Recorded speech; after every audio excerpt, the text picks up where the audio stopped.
생명의 생각 이영훈 목사입니다. 오늘은 4월 16일 주일입니다. 신령과 진정으로 예배하는 사랑하는 성도들이 되시기를 바랍니다. 생카에서 레위기서를 묵상하는데 47번째 시간입니다.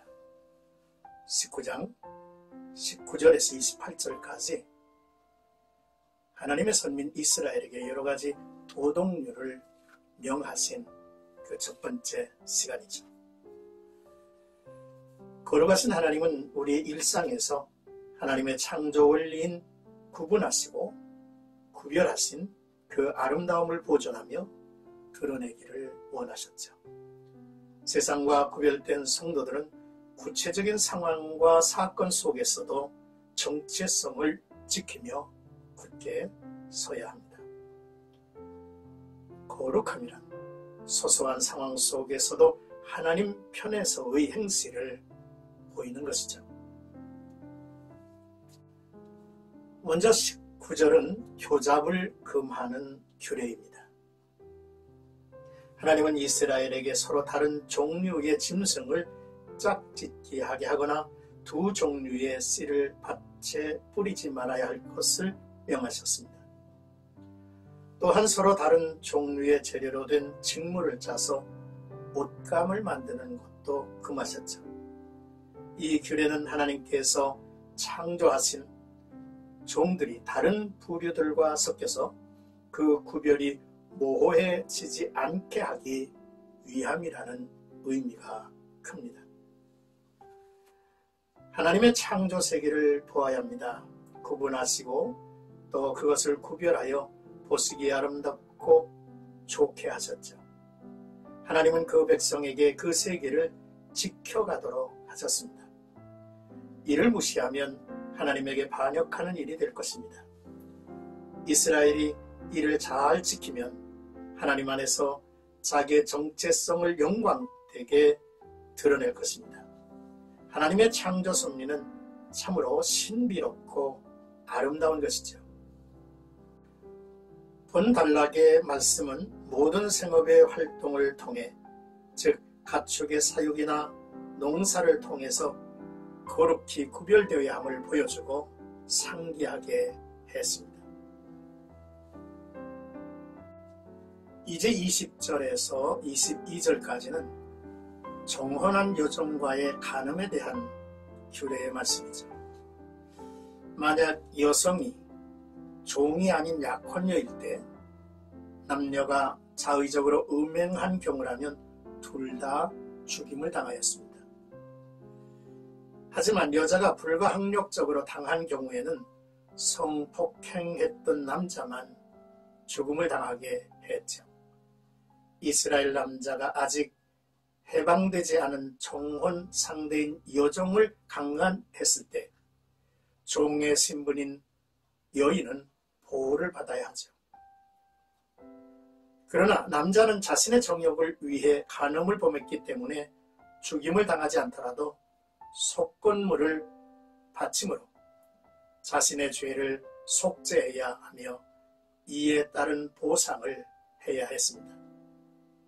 하나님은 어떤 형태로든 간음의 죄를 간과하지 않는다라고 하는 사실을 우리는 깨달아야 합니다. 23절에서 25절까지는 유실수 수학에 관한 규례입니다. 거룩한 삶은 모든 것을 하나님께 전적으로 헌신할 뿐 아니라 모든 생업 활동에서도 그 의미를 담고 있습니다. 일주일에 하루, 모든 수입의 11조, 농사의 첫 열매는 물론 동물과 자녀까지 구별하여 드림으로 모든 것이 하나님의 것으로 하나님에게서 나왔음을 고백하고 하나님께 감사하게 했죠. 이는 하나님께 헌신된 삶과 거룩한 삶의 상징적인 표현입니다. 새로 심은 과목은 몇 년간 과일을 맺지 못하죠. 그래서 처음 3년 동안은 할례받지 않는 것으로 여겨서 먹지 않았습니다. 4년째는 보기에도 좋은 과일을 맺죠. 그래서 4년째 수확을 첫 열매로 간주했고요. 또 이를 거룩한 것으로 여겨서 하나님께 드릴 첫 열매로 삼았습니다. 그리고 이스라엘 사람들은 5년째부터 맺는 과일을 먹을 수 있었습니다. 이스라엘이 이같이 순종할 때에 여호와 하나님이 그들의 소산을 풍성하게 하셨습니다. 잠언 3장 말씀을 보면 내 재물과 내 소산물의 처음 익은 열매로 여호와를 공경하라. 그리하면 내 창고가 가득히 차고 내 포도즙 틀에 새 포도즙이 넘치리라 라고 약속을 하셨죠. 끝으로 26절에서 28절까지는 이방 풍습을 금하신 규례입니다.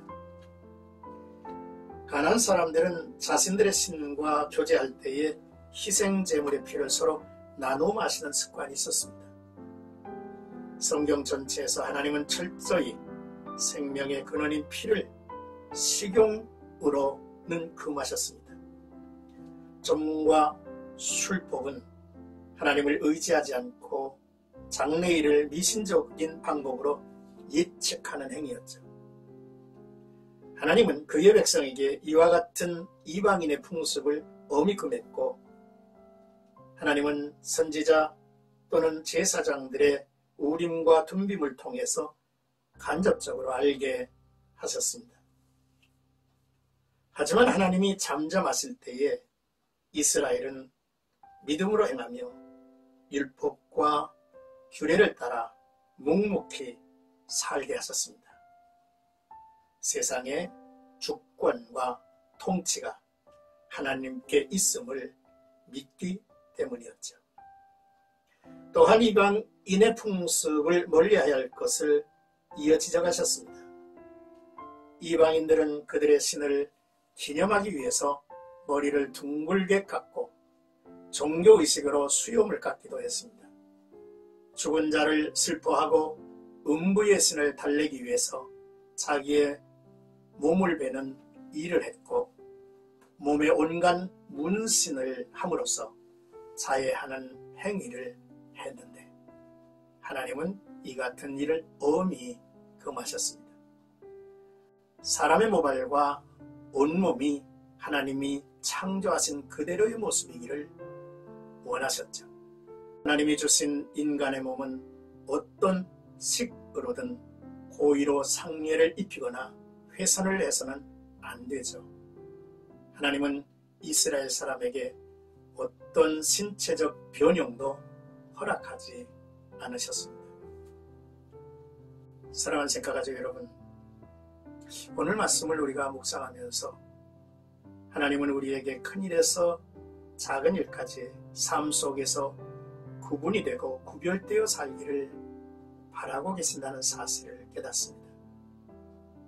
우리는 오늘 하루의 일상 속에서 하나님의 거룩함을 어떻게 드러냈는지를 살폈으면 좋겠습니다. 나와 내 가족과 이 땅의 주님의 교회가 하나님 앞에서 거룩한 모습을 드러내는 복된 하루가 되기를 주님의 이름으로